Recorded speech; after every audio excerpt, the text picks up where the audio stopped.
BJP पिछली बार 10 सीटें आई थी तो 5 ही आई ना, आधी हो गई। आधी हो गई और अब की बार आधी से भी कम हो जाएगी। हमको खत्म करने के लिए 70 साल से वोट दे रहे उनको। कांग्रेस कांग्रेस क्या कर दिया कांग्रेस ने? वो खट्टर साहब ने तो कुछ नहीं किया, वो तो नाच गाते ही रहे जब तक रहे करके। और अभी इलेक्शन के टाइम था, बीजेपी को पता था यहाँ पे अपनी हार है। हवा तो बनेगी क्योंकि बीजेपी ने कुछ किया नहीं। भाई ये आज विनेश फोगाट का इंटरव्यू है कि जो कोच गए थे वो उनसे मिले ही नहीं वहाँ पर। नहीं, ये तो ऐसे कैसे हो सकता है? वो विनेश फोगाट बोल रही है। नहीं, वो तो मैं तो खैर इसके बारे में क्या बताऊं। नमस्कार, आप देख रहे हैं यूटीसी न्यूज़। हरियाणा में विधानसभा चुनाव हैं और 5 तारीख को वहां मतदान होना है। इस मतदान से पहले हरियाणा के लोग इस चुनाव के बारे में क्या सोच रहे हैं, किन मुद्दों पर वो मतदान करने जा रहे हैं। हमने हरियाणा की जो यात्रा है वो इसी ट्रेन से शुरू की है और ये जो ट्रेन है ये हरियाणा ही जाएगी और हम भी इस पूरे चुनाव को कवर कर रहे हैं। कुछ लोग हैं जिनसे हम बात करेंगे। कहते हैं कि हिंदुस्तान वो रेल यात्रियों में बसता है, सभी मुद्दे आपको यहाँ मिल सकते हैं। सर, विधानसभा के चुनाव हैं 5 तारीख को, क्या लग रहा है इस बार? चुनाव जो है इस बार बदलाव का चुनाव है, क्योंकि हरियाणा में जो मेन चीज़ है ना, किसान, पहलवान और जवान। हरियाणा नंबर 1 है फौज में आदमी लोगों को भेजने में। और अग्निवीर योजना जो आई है इसने हरियाणा को बर्बाद कर दिया। इतनी ज़्यादा बेरोज़गारी है, बच्चे परेशान हैं। उनको एक अग्निवीर आने से पहले उनके रिक्रूटमेंट हुए थे। उस रिक्रूटमेंट में करीब 2500 से 4000 बच्चों का रिक्रूटमेंट हो चुका था। उनका भी रिक्रूटमेंट का पेपर नहीं दिया उनको, बोला अग्निवीर आ गई अभी। तो इतनी परेशानी है ना, मतलब आप देखिए घर में से बच्चे, एक आदमी को भी नौकरी मिल जाती थी तो कितना अच्छा लगता था उनको। सर, मैं यही समझना चाहता हूँ कि ये जो योजना है या ये जो मुद्दा है ये तो केंद्र का है। अभी कुछ महीने पहले ही चुनाव हुए लोकसभा के, उसमें तो बीजेपी जीती थी ना। बीजेपी पिछली बार 10 सीटें आई थी तो 5 ही आई ना, आधी हो गई। आधी हो गई और अब की बार आधी से भी कम हो जाएगी। आप देखिए कि किसानों को किस तरीके से अभी भी वो बॉर्डर पे बैठे हुए हैं। हरियाणा गवर्नमेंट ने हाईकोर्ट के ऑर्डर के बाद भी उनको अंदर नहीं आने दिया। किस तरह से उनके ऊपर वो बम बरसाए थे, वो इससे क्या बोलते हैं, वो क्या उड़ता है, ड्रोन से बम गिराए थे। एक लड़का तो मर गया 26 साल का। तो नॉर्थ हरियाणा के किसान तो बिल्कुल उसको भूले नहीं है, बहुत बुरा हाल है। दूसरी चीज़, पहलवान बच्चियों के साथ में क्या हालत की थी। आज विनेश फोगाट को उसी बेस पे टिकट मिला है। विनेश फोगाट ने जो इंटरव्यू दिया, she refuse to talk to Modi ji. उसने कहा कि मैं आपसे तभी बात करूंगी जब वो रिकॉर्डिंग हो और मैं जो बोल रही हूँ वो भी दिखाया जाए। उन्होंने कहा ये नहीं होगा, she refuse to talk to him. लेकिन सर, ये विनेश फोगाट की एक तरफा बात है, जब तक दूसरी तरफ से ना हम कैसे यकीन कर लें? बोलते क्यों नहीं फिर वो? बोलते क्यों नहीं? आज तक उन्होंने बताया क्यों नहीं कि ये क्या क्या हुआ? विनेश ने कहा कि उसको 2 घंटे के अंदर अगर इस चीज़ का अपील हो जाता तो कम से कम उसको सिल्वर मेडल मिल सकता था। ये कल के इंटरव्यू में कहा है उसने। लेकिन इंडियन ओलंपिक एसोसिएशन कहाँ थी? विनेश का जो वकील खड़ा हुआ लड़ाई करने के लिए, इंडिया का वकील नहीं था। वो वकील कौन था? वो जो 6 वकील पेरिस में ओलंपिक एसोसिएशन ने रिकॉग्नाइज किए थे वो थे। इंडिया गवर्नमेंट का वकील ने अपील नहीं की थी। बाद में इंडिया गवर्नमेंट ने वकील भेजा, उसने किया, लेकिन वो विनेश की तरफ से नहीं था, इंडियन ओलंपिक एसोसिएशन ने किया था। सर, आप भी सहमत हैं कि ये जो 2 मुद्दे हैं इसी की वजह से कांग्रेस की हवा बन रही है? हवा तो बनेगी क्योंकि बीजेपी ने कुछ किया नहीं। 10 साल खट्टर सरकार रही है तो कुछ किया नहीं। जो हुड्डा साहब ने काम कर दिया बुजुर्गों के लिए, लेडीज़ के लिए, वो खट्टर साहब ने तो कुछ नहीं किया। वो तो नाच गाते ही रहे जब तक रहे करके। और अभी इलेक्शन के टाइम था, बीजेपी को पता था यहाँ पे अपनी हार है, तो सैनी साहब को कभी कितना उसमें थे ही नहीं, चर्चा में थे ही नहीं। और जो मेन लीडर थे उनको साइड कर दिया। अनिल विज जी हमारे अम्बाला से, उनको रामविलास शर्मा जी हैं, कहाँ हैं वो लोग? अनिल विज तो फिर भी चलो उनकी गिनती होती है, दिखाई देते हैं। रामविलास किधर हैं और बड़े बड़े नेता किधर हैं? कि बीजेपी मुश्किल है जी अब की बार। लेकिन सर ये फाउंडर मेंबर है। लेकिन सर ये मैं खाली ये समझना चाहता हूँ कि बीजेपी से नाराजगी वो कांग्रेस से प्यार कैसे हो गया? प्यार नहीं, पब्लिक को तो रिजल्ट चाहिए ना। बीजेपी का जो पहले था, सोचते थे लोग, सोचते थे हाँ बीजेपी आई है कुछ करेगी, कुछ फायदा होगा, तो उन्होंने तो जो कांग्रेस के जो काम थे वो भी बंद कर दिए। बहुत सारे काम ऐसे हैं जो हरियाणा में पहले पब्लिक को मिलता था, आराम मिलता था, अभी नहीं है।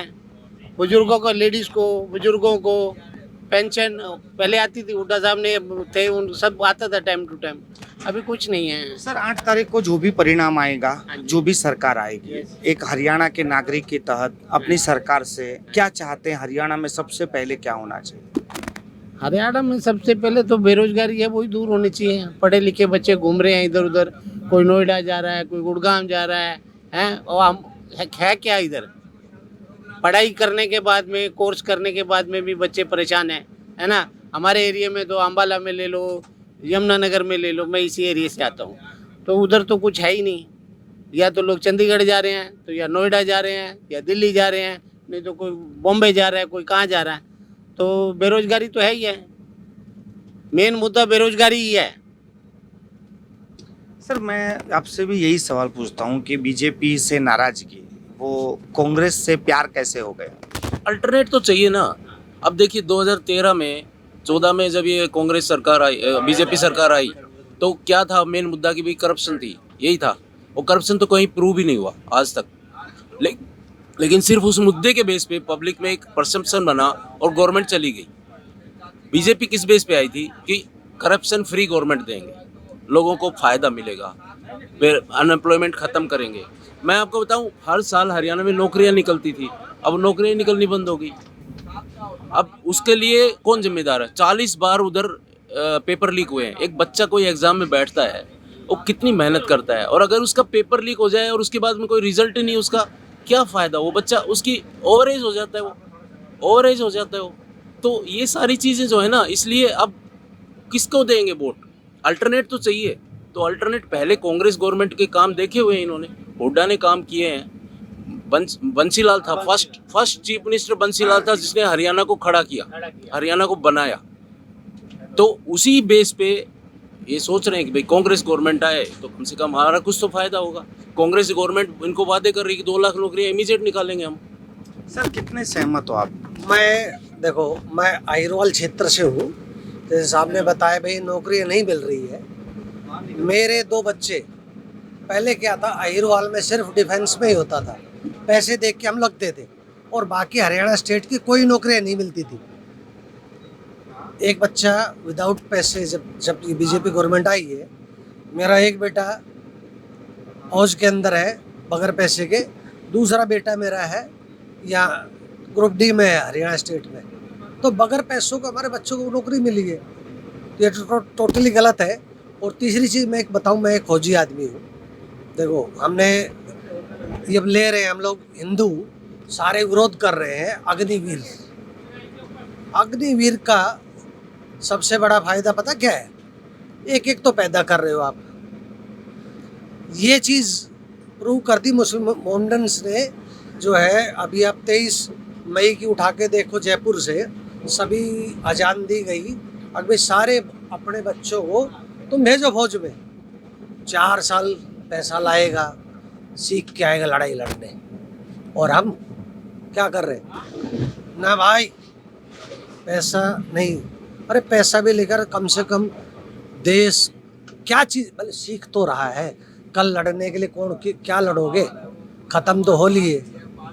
70 साल से हम कांग्रेस को, और वही कांग्रेस जो है मस्जिदों को पैसा दे रही है। मोहम्मद भाई जितने भी हैं मोल्ला मौलवी, उनको पेमेंट दी जाती है, किससे? हमारे मंदिरों से ना। हमको ख़त्म करने के लिए 70 साल से वोट दे रहे हैं उनको। कांग्रेस क्या कर दिया कांग्रेस ने?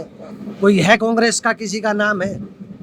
इतना सारा माहौल जो बन रहा है, हम लोग वडोदरा से आ रहे हैं, तो कह रहे हैं कि वहाँ तो आंधी चल रही है। नहीं, आंधी तो देखो, बदलाव देखो होता क्या है, कहीं भी अगर आप भाई मतलब जो है ना, बगैर पैसे के अगर आपका टैलेंटेड बच्चा लग रहा है, भाई टैलेंट की कभी कदर हुई है दुनिया में, मैं तो ये जानता हूँ। टैलेंट को कोई नहीं किसी ने रोका है। विनेश फोगाट का टैलेंट, विनेश फोगाट तो पहले वेट से ज़्यादा क्यों है फिर वो टैलेंट? भाई टैलेंट तो वहाँ होता ना, वो तो हम तो थे नहीं। मान लो अगर उसको पॉलिटिकली लेते हो आप तो गलत चीज़ है। भाई कोई बीजेपी थोड़ी कोई वेट कर रही थी वहाँ पे, वजन बीजेपी वाले ने मापा हो तो उसका ज़्यादा निकला, तो ये चीज़ तो हो नहीं सकती, गलत चीज़ है। इतनी बड़ी खिलाड़ी है, फाइनल तक पहुंची थी, वो कुछ बोल रही है। वेट क्यों ज़्यादा हुआ उसका? खिलाड़ी तो है। मान लो कोई भी चीज़ है, भाई टेक्निकली कोच को तो मालूम था भाई ये आज विनेश फोगाट का इंटरव्यू है कि जो कोच गए थे वो उनसे मिले ही नहीं वहाँ पर। नहीं, ये तो ऐसे कैसे हो सकता है? विनेश फोगाट बोल रही है। नहीं वो तो मैं तो खैर इसके बारे में क्या बताऊं। बाकी भाई मैंने फौज में स्पोर्ट्स को ही संभाला है, ऐसा तो होता ही नहीं है अगर भाई कोच ना हो साथ में।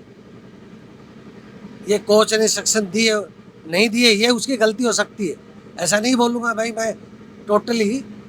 भाई उन्होंने केला खा लिया, ऐसा सुना है भाई उन्होंने वेट करने के बाद, फाइट के बाद केला वेला खा लिया तो वेट ज़्यादा हो गया, तो ये कोच की गलती हो सकती है। सर जो भी है, चुनाव 8 तारीख को परिणाम आ रहे हैं हरियाणा के। आप आने वाली जो भी सरकार बनेगी, क्या चाहते हैं, पहले सबसे पहले क्या करें? देखो आत्मनिर्भर, मैं तो ये चाहता हूँ। देखो मैं किसी पॉलिटिकल पार्टी के सपोर्ट में नहीं हूँ, ऐसा कुछ नहीं। एज ए फौजी मेरा क्या है भाई, सबसे बड़ी चीज़ क्या है, आपके देश में ये जो मार्क्स जब ये कोविड आया तो अपनी औकात तो थी नहीं वो ढकने की भी। भाई वो 95 क्या कुछ था, ऐसा कुछ मार्क्स 95 था, वो चाइना ही नहीं अपनी ये पॉलिटिक्स थी उनकी, हम बेचेंगे। तो सबसे बड़ी बात तो ये है, आपको विद इन मंथ उपलब्ध करा दिया, और वही गवर्नमेंट ने पूरे वर्ल्ड को बांटी चीज़ें, ये बड़ी है। और आज मिसाइल, ब्रह्मोस, क्या क्या चीज़ें हैं, आत्मनिर्भर हमको बनाया है। किसी कंट्री की औकात नहीं है। हम बॉर्डर पे पिटते थे, चाइना वाले झापड़ मार के जाते थे, आज औकात है?